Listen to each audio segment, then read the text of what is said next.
Olá, eu sou a Luciana Cassimiro e eu sou psicóloga do Instituto Paulista de Geriatria e Gerontologia. E hoje nós vamos falar um pouco sobre a violência contra a pessoa idosa. Uma das principais questões que precisamos ter em mente é que, em primeira e em última instância, a violência contra a pessoa idosa é e deve ser entendida sempre como uma grave violação aos direitos humanos. Segundo a Organização Mundial de Saúde, violência contra a pessoa idosa é definida por todo e qualquer ato ou acometimento de omissão que pode ser tanto intencional como involuntário. Qualquer que seja o tipo de abuso, certamente resultará em sofrimento desnecessário e uma importante redução na qualidade de vida desse idoso. Em função disso, família, sociedade e o Estado deverão estar sempre envolvidos para uma maior conscientização para o enfrentamento, debate e o fortalecimento das mais diversas formas de prevenção e redução desta grave questão social. Nesta perspectiva, o dia 15 de junho de todo ano foi instituído como o Dia Mundial da Conscientização da Violência contra a Pessoa Idosa. Ou seja, é um momento para nós criarmos uma consciência mundial, social e política da existência da violência contra a pessoa idosa, além de, ao mesmo tempo, disseminar ideias de não aceitá-la como algo normal.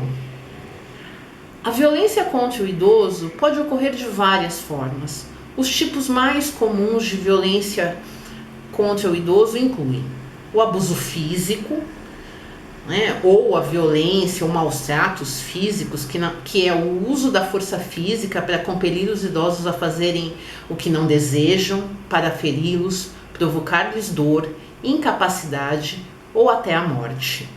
Os maus tratos psicológicos, que são agressões verbais ou gestuais com o objetivo de aterrorizar, humilhar, restringir a liberdade ou isolar os idosos do convívio social. Um outro tipo de violência é o abuso sexual. O abandono também é considerado um tipo de violência grave, inclusive.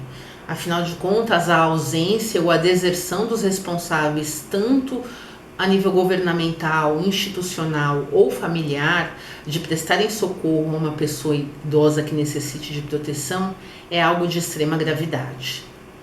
A negligência também é um outro tipo de abuso, ou tipo de violência. Afinal de contas, a recusa ou a omissão de cuidados devidos e necessários aos idosos por parte dos responsáveis familiares ou institucionais é de grave problemática, uma vez que ele está frequentemente associado a outros tipos de abusos. E, em particular, é muito comum a gente verificar esse tipo de situação aos idosos que se encontram em situação de múltipla dependência ou incapacidade.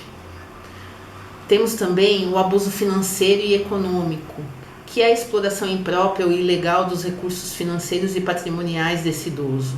Esse tipo de violência ocorre sobretudo no âmbito familiar, infelizmente. Um outro tipo que dificilmente é abordado pelas pessoas é a autonegligência. A autonegligência diz respeito à conduta da pessoa idosa que ameaça sua própria saúde ou segurança, pela recusa de prover os cuidados necessários a si mesma. Então ela se recusa a tomar a medicação, a realizar os tratamentos adequados. E é um tipo de violência contra si próprio que muitas vezes a gente acaba negligenciando, tanto no âmbito familiar quanto no âmbito institucional. Nós não podemos esquecer que os avanços tecnológicos da medicina têm permitido um aumento expressivo e contínuo na nossa expectativa de vida. E, lamentavelmente, a violência contra o idoso aumenta enquanto aumenta a idade média da nossa população.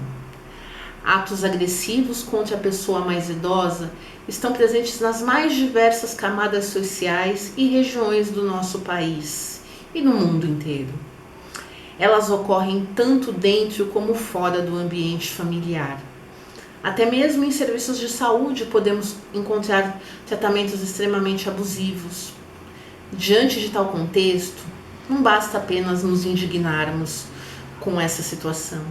É preciso prevenir e identificar esse tipo de ocorrência e, em casos de constatação, denunciar. De qualquer forma, a gente precisa prestar muita atenção a alguns sinais que nós vamos encontrando ao longo do tempo e ao longo das nossas atividades com idosos. Por exemplo, há sinais de maus tratos ou de negligência no corpo do idoso? O idoso demonstra estar desconfortável na presença de algum familiar ou cuidador durante uma consulta? Um idoso que era comunicativo, brincalhão e começou a tornar-se calado de uma hora para outra? O idoso vem respondendo de uma maneira inadequada ou desmedida a uma situação cotidiana e que antes não acontecia isto? Surgiram dívidas em nome desse idoso de uma hora para outra, ou seu saldo bancário diminuiu fora do padrão comum? Infecções ou feridas surgiram de maneira inexplicável em regiões genitais, por exemplo? O idoso está desidratado, está desnutrido, tem descumpridas as prescrições médicas ou vive em condições inseguras? Qualquer resposta sim para algumas dessas perguntas ou situações devem acender um sinal de alerta e exige um acompanhamento mais próximo tanto dos familiares como das equipes de saúde que atendem a este idoso. Em caso de suspeitas de violência, nós temos alguns mecanismos para denúncias, como por exemplo o Disque 100, onde podemos fazer denúncias 24 horas por dia, diariamente, 7 dias por semana. E o 190, né, que através do número da polícia local também podemos fazer denúncias de maus tratos e de violência contra a pessoa idosa.